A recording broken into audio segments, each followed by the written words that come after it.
Talk to me, Michele, on the street lights on the corner. City vibes got a story. Feel the beat, don't ignore me. Welcome into another episode of Talk to Me Michele. I am back, y'all. I got some explaining to do. Yes, I do, because I know I try to give you guys 2 episodes a week. Didn't happen last week, and I'm going to tell you why real quick. Number one, I've been revamping the office, and you guys are going to see the results when I go on live, whether it be on Facebook, YouTube, Instagram. I've been doing a little makeover for the look, so that's one thing I've been working on. But a bigger part of my frustration and why I'm surprised I still even have a voice to speak with after cussing a couple of people out is it's not easy. And when I say it's not easy, that's in general, but it's even more implied when I'm addressing parents who have young adults with special needs. It's more frustrating with parents that have children or young adults with special needs because you have to go through so much to make sure that they're on the right path. Now, you guys know my son's autistic, and I have been trying to get him on a path. Not that he's not willing to. It's just the resources I've been finding to be very unresourceful. And I want to get to the frustration and the unreliability of special need resources. And I'm speaking from a personal experience on this, and I know if I have any parents out there that do have a young adult or a child with special needs, they will understand what I'm saying directly. So this episode, I'm going to be discussing the widespread frustration of many parents and caregivers of special need individuals they face due to all these unreliable, inconsistent resources, including the government programs and other support systems. The goal of this episode is to raise awareness about the challenges and the accessing reliable support for special need individuals and the toll it takes on the families. Because I promise you, I thought I was going to go postal this time last week. I promise you. Had to woosah, bring myself down. Now, for those of you guys who are not familiar, you may be asking, what are special need resources? There's different programs to fit different special needs, not just autism. And with autism alone, there's so many different levels of the spectrum. So you can't just see one person who's autistic and assume that applies to everybody who's autistic. Everyone differs from that. I've noticed that when you have a special need child, that there's everything available from elementary through high school. And as soon as they graduate, it's like, okay, you're on your own. That's the attitude I get because there's barely any resources. If there are resources, it's either crazy expensive or you have to fill out a whole phone book of paperwork and you have to go through this waiting process. I've been on a waiting list for a service out here in Texas since we moved here. That was back in 2007. And we're still on the waiting list for this program. Now, these programs are supposed to help people with special needs with vocational rehabilitation, educational support, job training, and social development. So those are the purposes of some of these programs. But the promise versus reality, okay? A lot of promises made, little reality hits home. Because these programs tell you they're going to be able to help your special needs adult with job placement, job training, job coaching, social skills. All this comes into play. But when it comes down to it, there is a major lack of communication, extremely long wait times, and poor follow-up, if any follow-up. Why is this so important? I mean, I'm not just saying this because it's not panning out for my son, because I know I'm not the only one out here. I want to highlight how unreliable these resources are, and they stall the development and the opportunities for anyone who has special needs. That's crucial in adult development because you're throwing a child out here who just got through the process of going to school and graduating.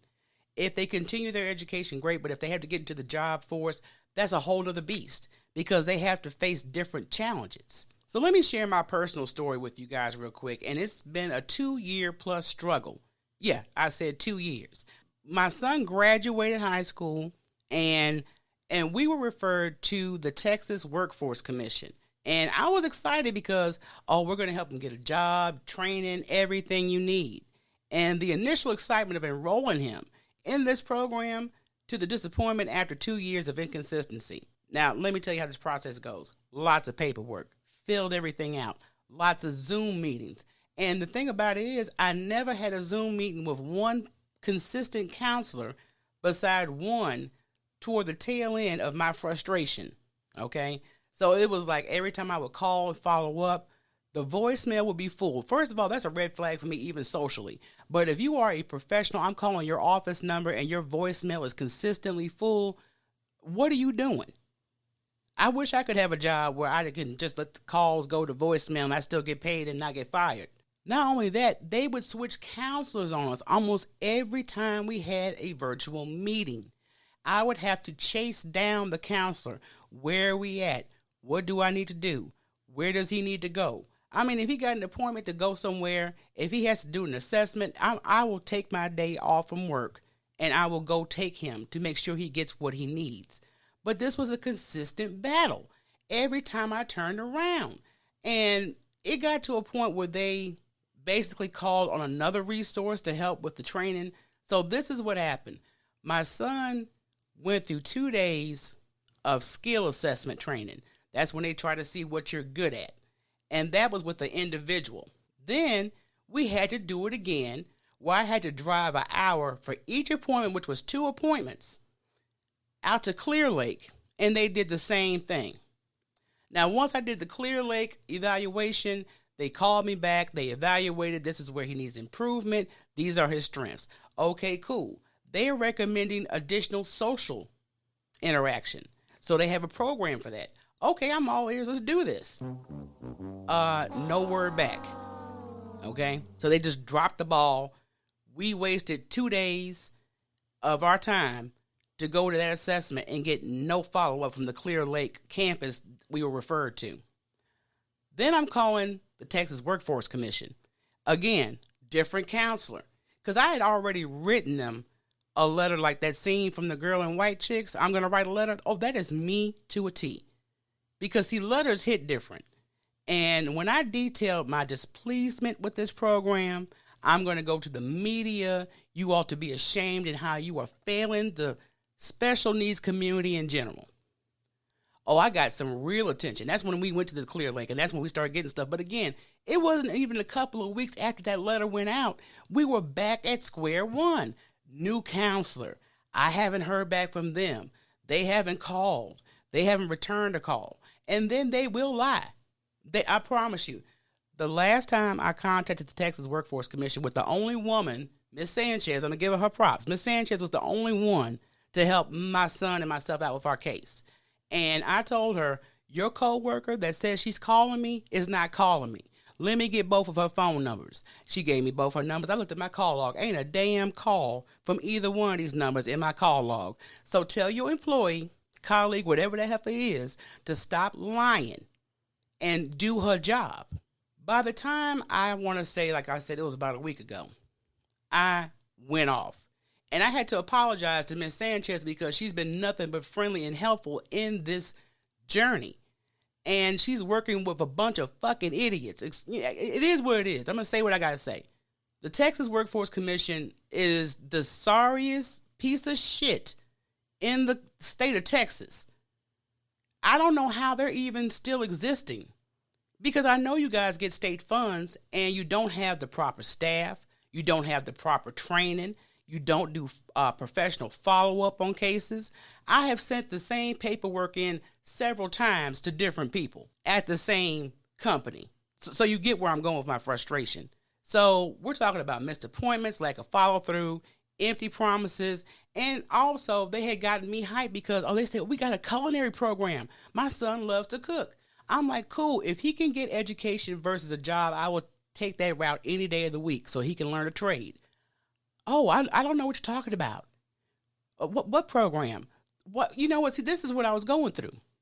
And then my son would get excited thinking there was going to be an opportunity for him, either job-wise, social-wise, or even education-wise. And every time we would have these conversations, because he would have to be at these virtual meetings, we would get the same thing. promises, no delivery. And my son be like, okay, what's going on? I thought I was going to be doing this. I thought I was going to be working at a pizza place or something. He's excited. But you're getting my son hyped up for nothing because you know why? Nobody wants to follow up. Nobody wants to do their job. Even the applications they did put in for him, he still doesn't have the social skill set. You guys told me you were going to set up the social skills. So it's all over the place. And this is why I'm just like super pissed at this whole experience. It's an emotional toll because I feel like my son is further behind now, socially and professionally, because I went to these resources that are supposed to be here for the special needs community, and they yet have anything to do with good correspondence, follow-up, to follow through with what they told us in these meetings. But let's look at the broader impact on the special needs community, not just my son. This is probably not a unique story. I bet you if I can knock on every door of every parent in this state and they've actually had any experience with any of these resources, especially the Texas Workforce Commission, I'm sure they would have a similar story as mine. So it's impacting a whole community of people dropping the ball. And then we got a government who don't even consider special need individuals. And y'all know that's a reality. They want to cut disability, Social Security, some of everything else that could give some people a leeway. And it's not much that you're fighting for when it comes to that stuff. But yet you wonder why you see so much mental health issues because people are not getting the help they need. You wonder why people are still, in a situation because the resources that they thought that was going to be there for them have failed them. So I know the whole special needs community is impacted by this lack of professionalism and resources. Now, could there be a reason why the system fails? From what I've experienced, I say it's just some trifling ass people working there. That's just my experience. I'm not in the building. I can only go by the interaction or lack thereof that I've experienced. Now, the Texas Workforce Commission is a huge fail. I give them the biggest fail of the year, really for the past 2 years. Like I did mention earlier, we were in that program for 2 years and got nothing out of it but a waste of time, gas, and loss of money because I had to take off work. But even if they had the funding for this program to work properly, would they allocate the funds to make sure that employees are professionally trained? You've got somebody with a degree that has experience with people with special needs, and they're aware of all these challenges that families as well as the individual face. I don't know. I don't know if these funds will be put toward training, professionalism, common courtesy, some type of empathy for a person with special needs. Now, it could be also staffing because I've never seen such a big overturn in new employees, new counselors that I saw with the Texas Workforce Commission in that 2-year period. My son had to have at least anywhere from 6 to 7 counselors within that 2-year period. So why is it such a big turnover? I mean, I'm sure if it's anything like I've experienced, I couldn't imagine what the employees are going through. But I would think people in those positions would take those positions because either they studied it, they have a passion for it, and they want to be a big resource to the special needs community. I don't know about the pay. I really don't.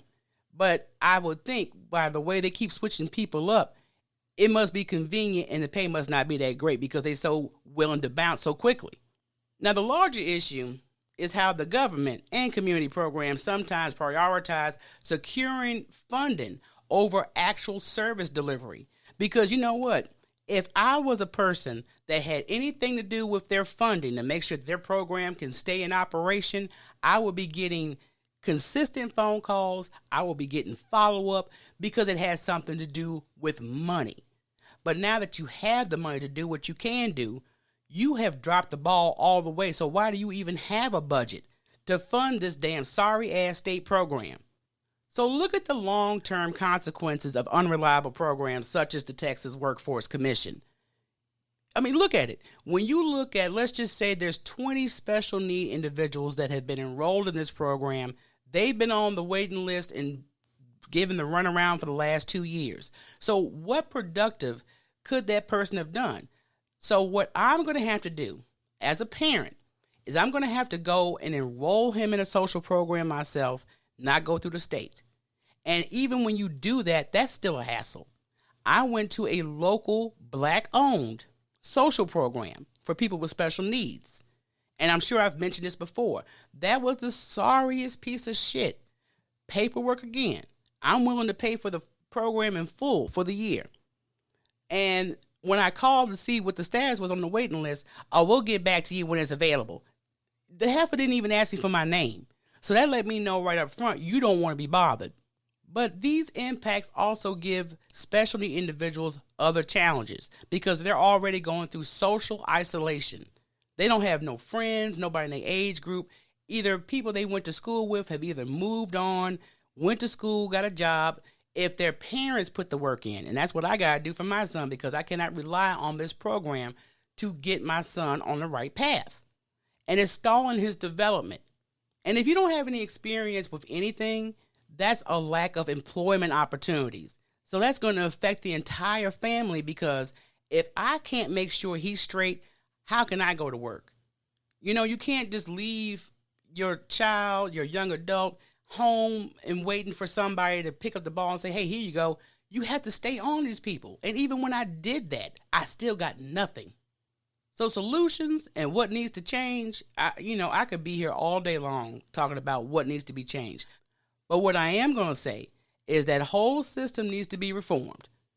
You know, there's a need for an overhaul in how special need resources are administrated, whether it be, just training, social interaction, but the staff that's supposed to service the special needs community, they definitely need to be trained. They definitely need to be consistent and follow up and take accountability. I hate it when people had it's just like watching the Super Bowl. Your favorite team is a pinch away from winning the Super Bowl, but you have one player, all it takes is one, to drop the ball, to fumble, and the whole game is shot to shit. And we definitely need more transparency and better communication between resource providers and family because, we got too many ways to communicate, whether it be through email, text message, phone call. There are too many ways to communicate to drop the ball. So it's about taking matters into your own hands. And I know parents, we all working, more than one job nowadays. The house needs managing, but you still have to carve this time out because you have to make sure your special need, young adult or adult, is functioning where they can adapt, to socialize, to make their own money, to handle their own money, to handle their expenses, to enjoy their life. So this is what is important to me as it is for any other parent of a special need child. So parents, if you have anybody in your family with special needs, we've got to advocate for them because nobody else is going to do it. And we have to find more reliable alternatives of traditional resources that fall short. Now, to go even further, I had to bring my son Kevin in here to express his frustration with the whole process. How you doing today, man? I'm doing well. That's good. You know why I wanted you to come in here and talk to me, right?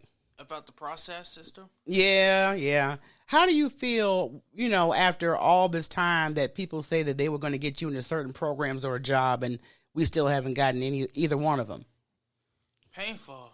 It's painful? Yes. Are you disappointed? Yes. Why are you disappointed? It will take. I think that it will take too long to hire me because they think I'm that bad, or they're just extremely busy. Well, baby, first of all, that's their job, so nobody is that busy. Always remember in life, people make time for what they want to make time for. So don't ever think it's you. And it's not that you will not be a great employee. It's just that they've dropped the ball on their end. And I just wanted to know how you feel about, being on hold for the last 2 years. These many years of having no job must be really painful. So after 2 years, we were supposed to get into a social program, get a job for you, but you haven't had either experience. So how does that make you feel? But I really want to learn and interact with people. Well, I know you do want to make new friends. You definitely want to make your own money. And I just know it's frustrating for you. And, what would you like to do if you was able to get a job today?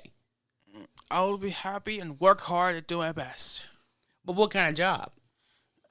An art, Mm-hmm. cooking, Yeah. and gaming.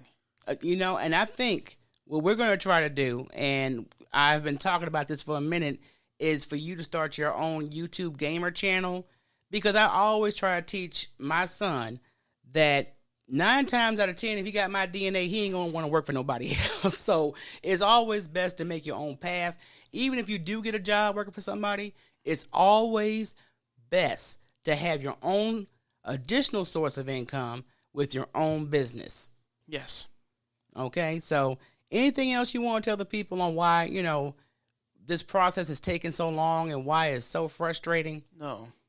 Well, I had enough. because Well, thank you for joining me, man. I appreciate your opinion. thank you. So I hope this episode has brought some light to the frustration that parents in general, we all got our struggles. But like I said, the special need parents definitely have a little bit more of a challenge because we are directed to resources that don't resource. And as you heard my son, he's been wanting the opportunity to work. He's been wanting the opportunity to learn. He's been wanting the opportunity to be social and make new friends. So I really want people to get it together. And when it comes to these government-funded programs, such as the Texas Workforce Commission, I definitely think we need to show up to these meetings and make our voices a little bit louder. If you can't show up to the meetings, you can always write in, because I think if enough voices get together with the same frustration, the same stories, either that program needs to be defunded or they need to get it together.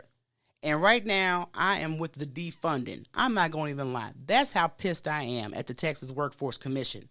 So hopefully, if you guys know parents that have children with special needs, if you do have spare time, see how you can help. Maybe you could do a little online research. Maybe you can donate some time. I'm actually motivated now to start my own program. And like I said, I got a lot of stuff on my plate, but my son is always first. So I've got to make some moves myself. And I hope that if I make this move right and get the right people, that we'll be able to be a reliable resource for the special needs community. All right, guys. So I hope you guys understand why I've been frustrated and why I could not drop 2 episodes last week. Now y'all know. But I'm going to see you guys on YouTube. Make sure you go to YouTube and subscribe to my YouTube channel. Very exciting interviews coming up. Also, make sure you follow me on all social media podcasts. Talk to Me Michele on everything. And if you like the content, you want to support the show, definitely you can do that by going to buymeacoffee.com/Talk to Me Michele. I got merchandise over there. You guys can donate if you want to, because it keeps the content coming and covers these expenses, y'all. Thank y'all so much. And speaking of which, I got to shout out to my biggest supporter, D Capri. I don't care if I drop 1 episode, 2 episodes, whatever. D has been a major supporter of this podcast. And D, I thank you for the bottom of my heart for always helping me out. And I'm so glad that you're enjoying the content. So until next time, everybody, peace.